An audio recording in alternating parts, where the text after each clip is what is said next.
اللہ کے نیک بندے جا رہے تھے سفر میں، پیاس لگی، آج کا دور تو تھا نہیں، کنویں تک پہنچے، نیچے دیکھا تو پانی بہت نیچے، تو انہوں نے اپنی پگڑی اتاری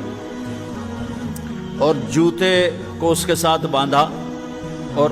نیچے لٹکایا، تو پانی تک جوتا پہنچ نہیں سکا، تو پریشان ہو کے بیٹھ گئے، اب کیا کروں؟ اتنے میں ایک ہرن دوڑتا ہوا آیا، اس نے آ کر نیچے دیکھا پانی، تو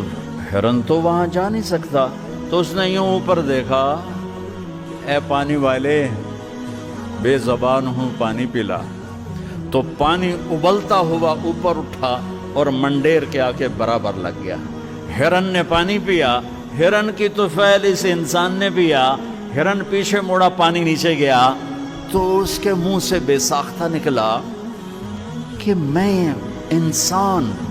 میرے لیے تو پانی اوپر نہیں آیا اور یہ جانور کے لیے اوپر آیا۔ غیب سے آواز آئی، تو رسی کا سہارا ڈھونڈتا رہا، اس نے مجھے پکارا، اس نے پانی والے رب کو پکارا۔